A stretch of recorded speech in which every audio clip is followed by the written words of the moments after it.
ஆன்மீக சொந்தங்கள் அனைவருக்கும் அன்பான வணக்கம். நாம் நம்மளுடைய சேனலில் தொடர்ந்து நிறைய சுவாரஸ்யமான ஆன்மீகம் சார்ந்த தகவல்களை தாங்க பார்த்துட்டு வந்துட்டு இருக்கோம். அந்த வரிசையில் இன்றைய பதிவில் இன்னும் ஒரு சில நாட்களில் அற்புதமாக வக்ரகதி அடையக்கூடிய ஒரு முக்கிய கிரகத்தினுடைய மாற்றமானது 12 ராசிகளுக்குமே தாக்கங்களை கொடுக்க இருக்குது. அதில் குறிப்பாக இன்றைக்கி ரிஷபராசிக்காரர்களுக்கு என்ன மாதிரியான பலன்கள் கிடைக்க போகுது அப்படின்னு தான் நம்ம தெரிஞ்சுக்க போகிறோம். வீடியோக்குள்ளே போகிறதுக்கு முன்னாடி நீங்கள் இன்னும் நம்ம சேனலை சப்ஸ்கிரைப் பண்ணாமல் இருக்கீங்க அப்படின்னா மறக்காமல் நம்ம சேனலை சப்ஸ்கிரைப் பண்ணிக்கோங்க. கூடவே பக்கத்தில் இருக்கிற பெல் சிம்பிளையும் கிளிக் பண்ணிக்கோங்க. அப்போ தான் நாங்கள் போடக்கூடிய வீடியோக்கள் எல்லாமே உங்களுக்கு நோட்டிஃபிகேஷனாக உடனுக்குடன் வந்தடையும். நீங்களும் பார்த்து பயன்பெறலாம். வாங்க வீடியோக்குள்ளே போகலாம். ஜூலை மாதம் 2025 ஜூலை 13ஆம் தேதி அன்னைக்கு குறிப்பாக சூப்பராக வக்ரகதி அடையக்கூடிய கிரகம் என்ன அப்படின்னா சனி பகவான் தாங்க. இந்த சனீஸ்வர பகவானுடைய வக்ரகதியானது என்ன மாதிரியான தாக்கங்களை ரிஷபராசினியர்களுக்கு கொடுக்க இருக்குது அப்படின்னு தான் நம்ம பார்க்க போகிறோம். பொதுவாக ஒவ்வொரு கிரகத்துக்குமே வக்ர நிலை அப்படின்றது இருக்கும். அதில் சூரியனும் சந்திரனும் தவிர மற்ற எல்லா கிரகங்களுக்குமே வக்ரகதி அப்படின்றது இருக்குது. அதில் கோச்சார ரீதியாக மீன ராசியில் சஞ்சரிக்கக்கூடிய சனி பகவான் 13/7/2025 அன்னைக்கு வக்ரகதியை அடைகிறாருங்க. இவர் தொடர்ந்து 27/11/2025 வரைக்குமே வக்ரகதியில் தான் இருக்க போகிறாரு. ஸோ கிட்டத்தட்ட ஒரு 4 மாத காலங்கள் வக்ரகதியில் தான் பயணிக்க போகிறாரு. அதில் குறிப்பாக முதல்ல இருக்கக்கூடிய 3 மாதங்கள், அதாவது 13/7/2025 3/10/2025 வரைக்குமே தன்னுடைய சுய நட்சத்திரம்னு சொல்லக்கூடிய உத்திரட்டாதிலும், அடுத்து 4/10/2025 27/11/2025 வரைக்குமே பூரட்டாதி நட்சத்திரத்திலும் வக்ரகதியில் பயணிக்க போகிறாரு.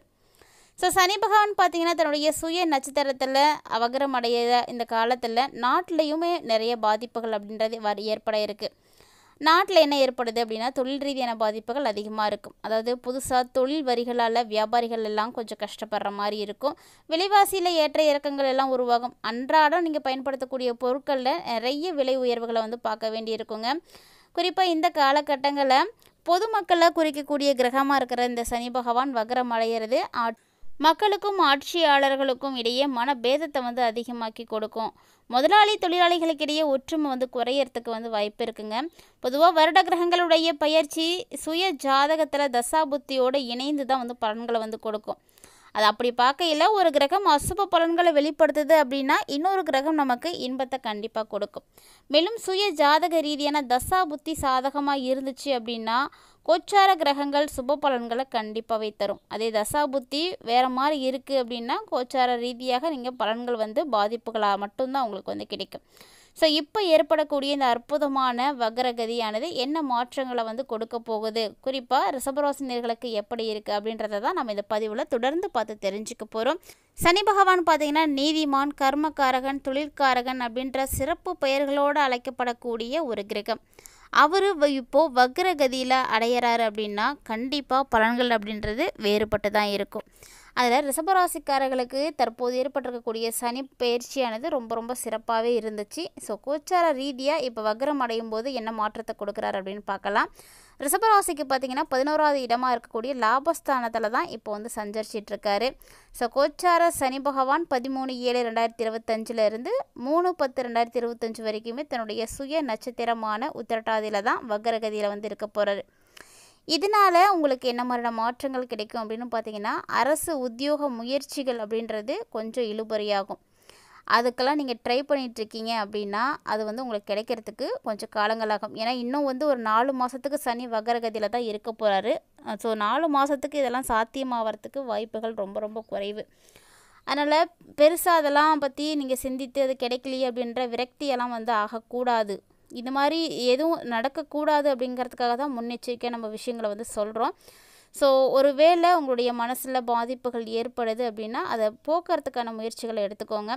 புதுசாக தொழில் முயற்சியிலையும் நீங்கள் இறங்கக்கூடாது. ரிஷபராசி நேயர்கள் சனி வக்ரமாகி இருக்கக்கூடிய இந்த காலகட்டங்களில் இந்த 4 மாத காலகட்டங்களில் கொஞ்சம் கவனமாக தான் இருக்கணும். புதுவிதமான தொழில் முயற்சியெல்லாம் எடுத்துக்காதீங்க. ரொம்ப கவனமாக இருங்க. முக்கியமாக பண பரிவர்த்தனைக்கு உரிய ஆவணங்களை எல்லாம் நீங்கள் கவனமாக வச்சுக்கணும். இல்லை அப்படின்னா நிறைய பாதிப்புகளை நீங்கள் பார்க்க வேண்டி இருக்கும். அதாவது நம்ம ஒரு பொருள் வாங்குகிறோம் அப்படின்னா கூட அந்த பொருளுக்குரிய பில்லு வந்து கரெக்டாக நீங்கள் இருக்கணும். அப்படி இல்லை அப்படின்னா அது உங்களுக்கு பிரச்சனை தான். ஸோ அந்த விஷயத்தில் கவனமாக இருங்க. அதே போல் பணம் கொடுக்கல் வாங்கல் விஷயத்துலேயும் ரிஷபராசி நேயர்கள் சனி வக்ரகதியாக இருக்கக்கூடிய இந்த 4 மாத காலகட்டங்களில் நிதானமாக தான் இருக்கணும். ஸோ ஜூலை 13 இருந்தே சனி வக்ரமாக போகிறாரு. ஸோ இந்த மாதத்துலேருந்து நீங்கள் ரொம்ப ரொம்ப கவனமாக தாங்க இருக்கணும். இன்னும் 2-3 நாள் தான் இருக்குது. உங்களுக்கு சனி பகவான் வந்து வக்ரம் அடைய ஆரம்பிக்க போகிறாரு. ஸோ ரொம்ப வந்து கவனமாகவே இருங்க.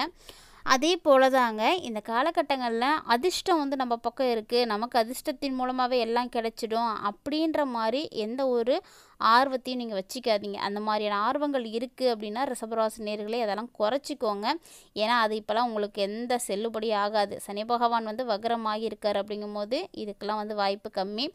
அடுத்து 4-10-2025 27-11-2025 வரைக்குமே ரிஷபராசிக்கு, அதாவது உங்கள் ராசிக்கு 11ஆம் அதிபதியாக இருக்கக்கூடிய குருவின் பூரட்டாதி நட்சத்திரத்தில் வக்ரகதியில் வந்து பயணிக்க போகிறாரு சனி பகவான். ஸோ இந்த காலகட்டங்களும் பார்த்திங்கன்னா நீங்கள் கொஞ்சம் நிதானமாக இருக்க வேண்டிய காலகட்டம் தாங்க.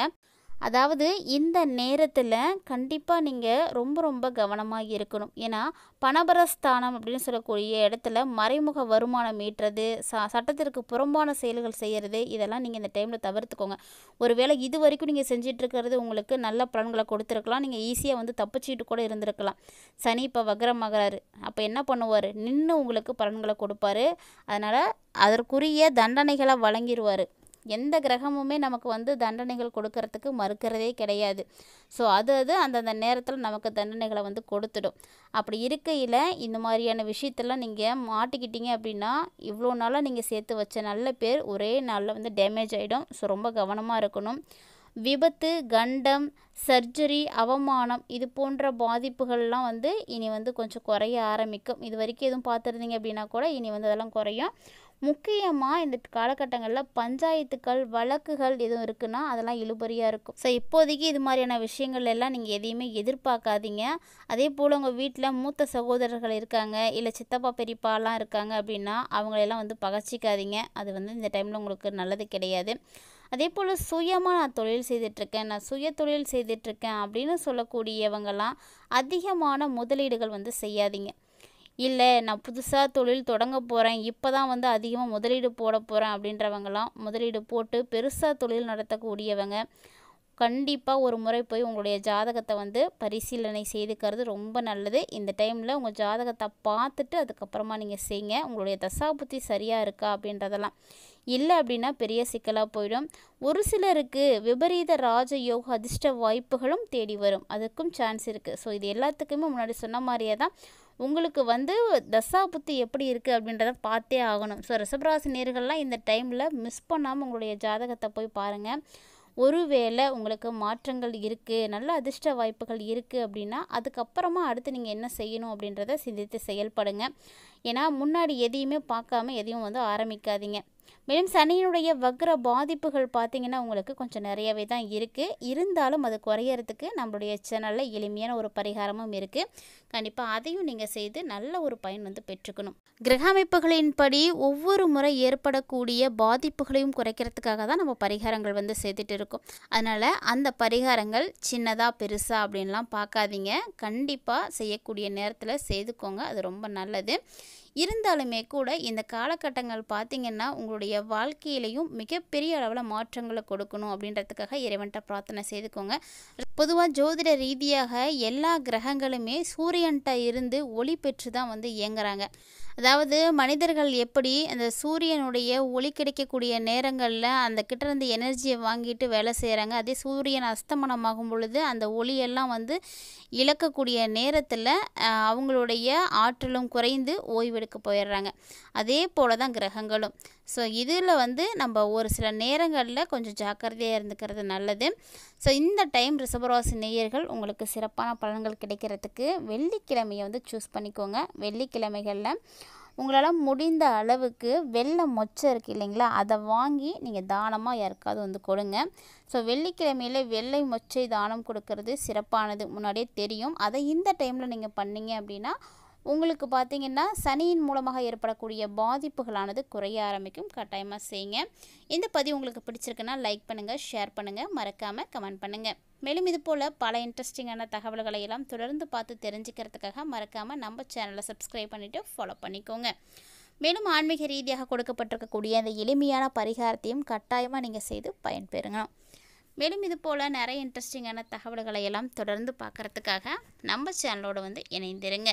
மேலும் இது போல் பல இன்ட்ரெஸ்டிங்கான தகவல்களோட மற்றும் ஒரு ஆன்மீக தலைப்பில் சந்திக்கலாம்.